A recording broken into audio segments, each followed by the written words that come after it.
आज हम टॉपिक करेंगे पॉवर्टी एज ए चैलेंज में पार्ट नंबर 2 वल्नरेबिलिटी, यानी कि सबसे ज़्यादा रिस्क पर कौन रहता है। Vulnerability to poverty is measure which describe the greater poverty to certain communities, कि कौन सी कम्युनिटीज़ जो है सबसे ज़्यादा हाई रिस्क पर रहती है, कौन सी कम्युनिटी जो है सबसे ज़्यादा गरीब होती है,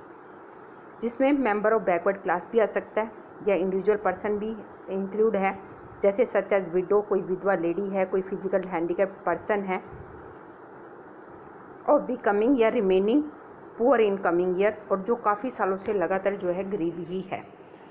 vulnerability is determined by the option available to different communities for finding an alternative living in terms of assets, education, health and job opportunity. और ये जो है ऑप्शन अवेलेबल होते हैं डिफरेंट कम्युनिटी में कि वो कोई अल्टरनेट जो है अपना देखते हैं कि किस तरीके से अपनी ज़िंदगी जी जाए। टर्म्स ऑफ एसेट्स में भी हो सकता है, एजुकेशन, हेल्थ और जॉब अपॉर्चुनिटीज़ में भी। Further it is analyse on the basis of greater risk, और ये ग्रेटर रिस्क के बेस पर भी हम मूल्यांकन कर सकते हैं कि these groups face at the time of natural disaster, और ये ग्रुप पर जो है प्राकृतिक आपदा जो है बहुत ज़्यादा ये लोग फेस करते हैं, जैसे अर्थक्वेक है, सुनामी है, टेररिज्म है, या जैसे अभी कोरोना का चल रहा है, तो इस ग्रुप को ये है जोखिम ज़्यादा उठाना पड़ता है। Additional analyse is made of their social and economic ability to handle these risk, और एडिशनल अतिरिक्त मूल्यांकन क्या होगा कि ये सामाजिक और आर्थिक रूप से जो है इन रिस्क को कैसे हैंडल करते हैं। In fact vulnerability describe the greater probability of being more adversely affected than other people, और इन लोगों को जो है ना सबसे ज़्यादा रिस्क जो है जोखिम उठाना पड़ता है दूसरे पीपल्स के कंपैरिजन में। when bad times come for everybody, जब प्रत्येक व्यक्ति के लिए बुरा समय जो है उसके बुरा समय आता है, तो इस कम्युनिटीज़ को जो है सबसे ज़्यादा जो है मुश्किलों का सामना करना पड़ता है। whether a flood or an earthquake or simply a fall in the ability of job, और ख़ासकर जब बाढ़, भूकंप, तूफान कुछ भी आता है या इनकी जॉब चली जाती है, तो सबसे ज़्यादा प्रॉब्लम इन्हीं लोगों को सबसे ज़्यादा होती है। ठीक है, ताकि ये लोग जो है अपनी बेसिक नीड्स को भी पूरा नहीं कर पाते हैं, और इन लोगों को जो है सबसे ज़्यादा मुसीबतों का सामना करना पड़ता है। अब बात करेंगे पॉवर्टी लाइन यानी कि गरीबी रेखा की। At the center of the discussion on poverty is usually the concept of the poverty line. जब हम गरीबी की बात कर रहे हैं, उसके बारे में डिस्कशन कर रहे हैं, तो हम कौन सा कंसेप्ट कर रहे हैं, पॉवर्टी लाइन यानी कि गरीबी रेखा का। और गरीबी रेखा का मूल्यांकन करने के लिए जो है एक कॉमन मेथड यूज़ किया जाता है to measure poverty is based on the income. वो इनकम बेस भी हो सकता है, कंजम्पशन बेस भी हो सकता है कि उसकी आय कितनी है, वो कितनी उपभोग क्षमता है, यानी कि परचेजिंग पावर कितनी है, इसके आधार पर भी जो है हम ये लाइन इमेजिन करते हैं कि देखते हैं कि कौन गरीब है। A person is considered poor, एक व्यक्ति को हम गरीब कब कहेंगे, if his or her income or consumption level fall low a given minimum level necessary to fulfil basic needs, यानी कि अपनी बेसिक नीड्स को पूरा करने के लिए एक मिनिमम लेवल डिसाइड किया जाता है कि एक व्यक्ति की अगर इतनी इनकम है वो डिसाइड किया जाता है। अगर वो उससे भी कम है उसकी आय या उपभोग क्षमता, तो उसको गरीब माना जाता है। व्हाट इज़ नेसेसरी, तो क्या आवश्यक है बेसिक नीड्स को पूरा करने के लिए, संतुष्ट करने के लिए, is different at different time, ये डिफरेंट टाइम में डिफरेंट अलग अलग हो सकती है, और डिफरेंट कंट्री में भी अलग होती है। हर कंट्री की अपनी बेसिक नीड्स पूरी करने की जो नेसेसरी मिनिमम लेवल है वो हर कंट्री का अलग अलग होता है, हर समय पर अलग अलग होता है। देयरफॉर पॉवर्टी लाइन में very with time and place, ये पॉवर्टी लाइन जो है वो समय और प्लेस के अकॉर्डिंग जो है अलग अलग होती है।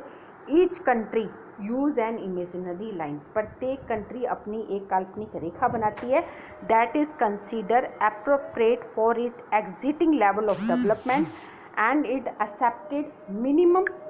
Social norms. और जो है प्रत्येक कंट्री अपनी अलग एक काल्पनिक रेखा बनाती है कि हमारी जो है इतना मिनिमम लेवल है होना चाहिए एक व्यक्ति के लिए, ताकि वो अपनी बेसिक नीड्स को पूरा कर सके। तो प्रत्येक कंट्री जो है इमेजरी लाइन बना रही है अपनी लेवल ऑफ डेवलपमेंट के अकॉर्डिंग कि मौजूदा उसका लेवल क्या है विकास के लिए, और एक्सेप्टेड और मिनिमम सोशल नॉर्म्स को वो पूरा कर रहे हों। फॉर एग्जाम्पल देखिए मैं आपको बताती हूँ। A person not having a car in the United state, एक आदमी जो यूनाइटेड स्टेट में रहता है अगर उसके पास कार नहीं है तो उसको गरीब माना जाता है। जबकि अगर हम भारत में बात करते हैं तो owing of A car is still consider a luxury, जबकि अगर अपने कि एक भारत के अंदर रहने वाले व्यक्ति के पास अगर कार है तो वो जो है अमीर है, इनकी क्योंकि हमने कार को एक लग्जरी गुड्स माना है। तो इस हिसाब से हर कंट्री में जो है मिनिमम लेवल जो है अलग अलग डिसाइड किया जाता है उसकी जो है लेवल ऑफ डेवलपमेंट के according. While determining the poverty line in India, जब हम भारत में गरीबी रेखा को डिटरमाइन करते हैं तो ए minimum level of food requirement, तो हम ये देखते हैं कि मिनिमम लेवल ऑफ का उसको भोजन मिल रहा है, कपड़े मिल रहे हैं,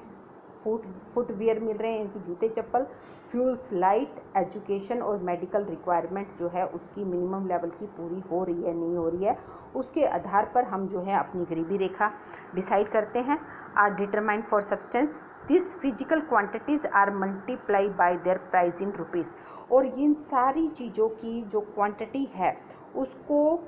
उसके प्राइस के साथ मल्टीप्लाई किया जाता है। Present formula for food requirement while estimating the poverty line is based on the desired calories requirement। हम जो ये फार्मूला यूज़ करते हैं फूड रिक्वायरमेंट का, तो वो किस बेस पर करते हैं, कैलोरीज रिक्वायरमेंट के द्वारा। कि फूड आइटम में क्या क्या चीज़ इंक्लूड करते हैं, cereal, pulses, vegetable, milk, oil, sugar, इन सबको together provide this needed calories, कि इन सबसे क्या मिलती है, कैलोरी मिलती है। और calorie need vary depending on age, क्योंकि कैलोरीज भी जो हम लेते हैं वो एज, सेक्स और type of work that a person does, कि एक आदमी काम क्या करता है, उसकी उम्र कितनी है, वो महिला है या पुरुष है, उसके अकॉर्डिंग जो है उसकी कैलोरीज डिसाइड की जाती है। The accepted average calorie requirement in India, जो भारत में कैलोरीज की रिक्वायरमेंट औसतन डिसाइड की गई है कि एक व्यक्ति को कितनी, यानी कि ग्रामीण क्षेत्र में रहने वाला व्यक्ति है तो प्रतिदिन पर पर्सन पर डे, प्रत्येक व्यक्ति प्रत्येक दिन अगर 24 कैलोरीज ले रहा है, और अगर वो शहरी क्षेत्र में रहता है तो पर पर्सन पर डे वो 2100 कैलोरीज ले रहा है। तो ये जो है मिनिमम रिक्वायरमेंट डिसाइड की गई है भारत में। Since people living in rural areas, आपने देखा होगा कि रूरल एरिया के लिए 2400 और जबकि अर्बन एरिया के लिए 2100 डिसाइड की गई है। तो ग्रामीण वर्ग में ज़्यादा क्यों डिसाइड की गई है, वाई, क्योंकि since people living in rural area, जो ग्रामीण क्षेत्र में लोग रहते हैं, एनेज दैमसेल्फ इन मोर फिजिकल वर्क, क्योंकि वो ग्रामीण क्षेत्र में रह रहे हैं वो ज़्यादा से ज़्यादा जो है फिजिकल वर्क करते हैं, क्योंकि एग्रीकल्चर वर्क करते हैं तो एग्रीकल्चर में बहुत ज़्यादा फिजिकल वर्क करना पड़ता है। तो calories requirement in rural area are consider to be higher than urban area, इसीलिए रूरल एरिया अर्बन एरिया के कंपैरिजन में ग्रामीण क्षेत्र के अंदर जो है पर पर्सन पर डे जो है कैलोरीज की रिक्वायरमेंट ज़्यादा रखी गई है, 2400 कैलोरीज रखी गई है।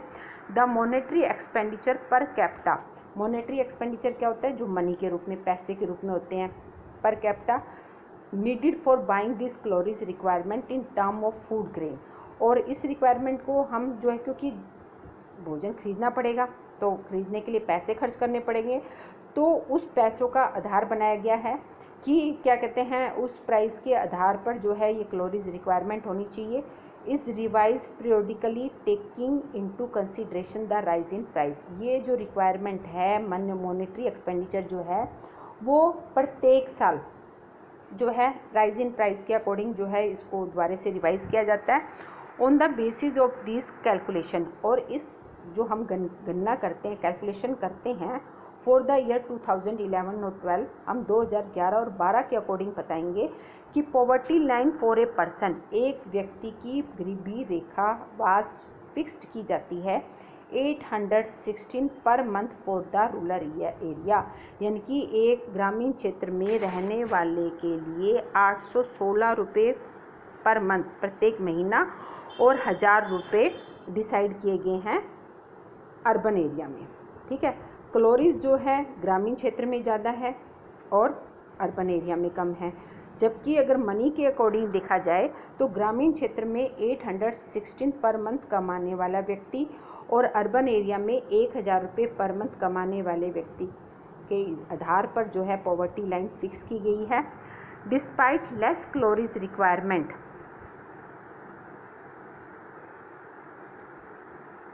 The higher amount for urban area has been fixed. Urban area में कैलोरीज की रिक्वायरमेंट कम है परंतु अमाउंट ज़्यादा रखी गई है, क्योंकि high price of many essential product in urban centre. क्योंकि क्या होता है कि अर्बन सेंटर में हर चीज़ जो है हाई प्राइस पे मिलता है शहरी क्षेत्र में। In this way in the year 2011 और 12, इन दिस वे इस प्रकार से 2011 और 12 के according a family of 5 member living in rural area, अगर ग्रामीण क्षेत्र में एक परिवार में 5 मेंबर रह रहे हैं and earning less than about 4080 per month will be below the poverty line. तो एक फैमिली जिसमें 5 मेंबर है और रूरल ग्रामीण क्षेत्र में रह रहे हैं और उनकी इनकम 4080 पर महीना पर मंथ अगर कम उससे कम है तो उसको बिलो द पॉवर्टी लाइन यानी कि गरीबी रेखा से नीचे माना जाता है। A similar family in urban area, अगर हम अर्बन एरिया की बात करते हैं तो अमाउंट कितनी होनी चाहिए 5000 पर month to meet their basic requirement. तो अर्बन एरिया में अगर जो व्यक्ति 5000 रुपये से महीना कम कमाता है, यानी कि पर मंथ अगर वो 5000 रुपये महीने से कम कमाता है तो उसको पॉवर्टी लाइन यानी कि गरीबी रेखा से नीचे माना जाता है। अगर ग्रामीण क्षेत्र में एक फैमिली में 5 मेंबर है और पर मंथ 4080 रुपये से कम कमा रहा है तो पॉवर्टी लाइन से बिलो है। और शहरी क्षेत्र में रह रहा है और 5000 रुपये महीने से कम कमा रहा है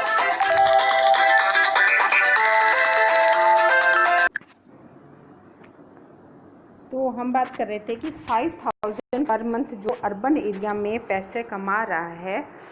तो वो पॉवर्टी लाइन से ऊपर है और वो अपनी बेसिक रिक्वायरमेंट को भी पूरा कर रहा है, परंतु अगर इससे कम अगर वो पर मंथ कमाता है या इसकी इनकम इतनी है तो उसको बिलो पॉवर्टी लाइन माना जाता है। प्रत्येक 5 साल के बाद जो है सैंपल सर्वे की जाती है और उसके बाद जो है एस्टिमेट किया जाता है पॉवर्टी लाइन का again. This survey are carried by, और ये सर्वे कौन करता है, नेशनल सैंपल सर्वे ऑर्गेनाइजेशन यानी कि NSSO जो है ये नेशनल सैंपल सर्वे ऑर्गेनाइजेशन जो है ये सर्वे करता है और उसके बाद हर 5 साल के बाद जो है पॉवर्टी लाइन की जो मिनिमम रिक्वायरमेंट लेवल डिसाइड किया गया है उसको चेंज किया जाता है। ओके,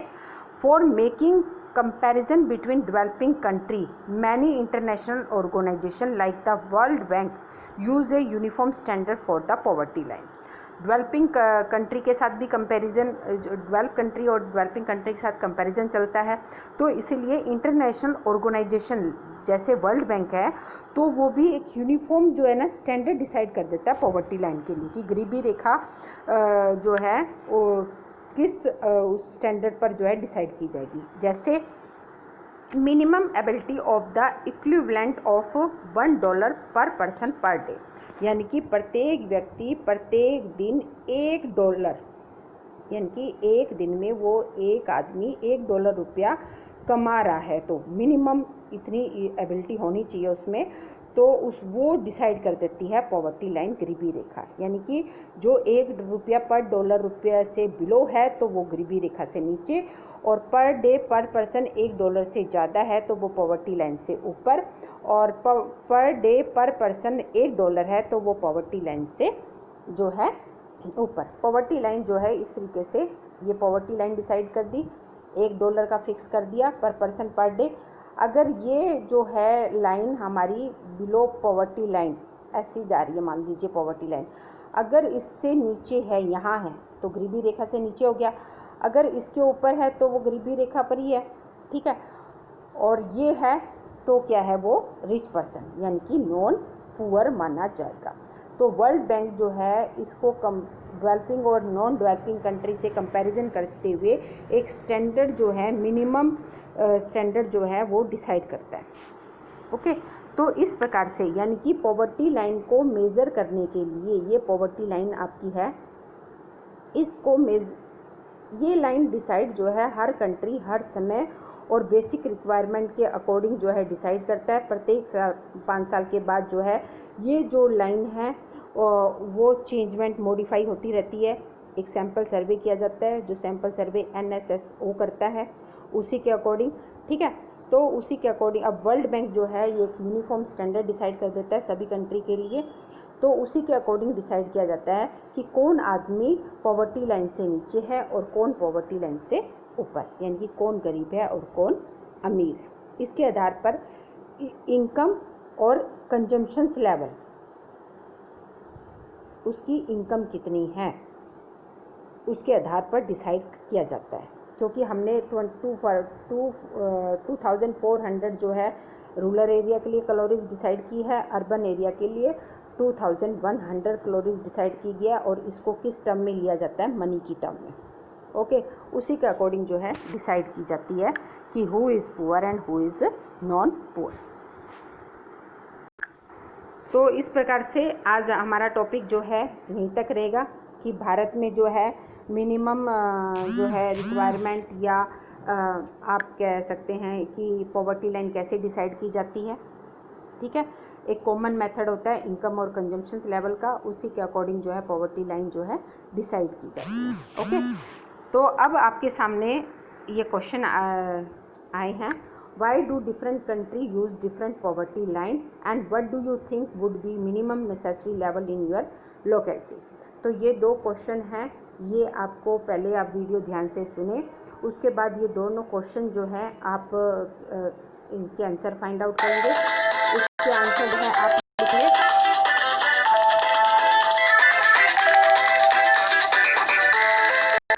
तो इसके आंसर आपको फाइंड आउट करने हैं, फाइंड आउट करके इनके आंसर आपको अपने रजिस्टर में नोट करने हैं, ठीक है। जो भी मैं वीडियो आपको भेज रही हूँ पहले उसको ध्यान से सुनने के बाद उससे रिलेटेड जो भी आपको 1 वर्ड के क्वेश्चन अराइज होते हैं, इसमें 2 वर्ड्स के क्वेश्चन अराइज होते हैं, 2 मार्क्स के, 1 मार्क्स के, तो वो आप फाइंड आउट कीजिए, उसको अपने रजिस्टर में नोट कीजिए विद आंसर। अगर किसी भी क्वेश्चन आपने फाइंड आउट किया परंतु उसका आंसर आप डिसाइड नहीं कर पा रहे हैं तो आप मुझसे पूछ भी सकते हैं, ठीक है। पर एक बात आप सभी ध्यान से सुने कि आप लोग होमवर्क भी कर रहे हैं, परंतु मैंने आपको काफ़ी बार ये बात कही है कि होमवर्क करने के बाद प्लीज़ अपना होमवर्क मुझे सेंड भी करें, ताकि मैं साथ ही साथ उसको चेक भी करती रहूं कि आप क्या कर रहे हैं क्या नहीं कर रहे। ओके, तो इसको ध्यान से सुनना है पहले, फिर इससे रिलेटेड जो भी क्वेश्चन अराइज हुए हैं उनको आप अपने नोटबुक में नोट भी करेंगे, ठीक है। आप स्टार्टिंग में इसके नोट्स वगैरह बना सकते हैं, नोट्स वगैरह बनाओ। अगर आप क्वेश्चन आंसर फाइंड आउट नहीं करते हैं तो नोट्स बनाइए, और फिर जो है इससे रिलेटेड जो भी क्वेश्चन आते हैं उनके आंसर आप अपने रजिस्टर में नोट कीजिए। ओके, और also send your homework to my personal number for check.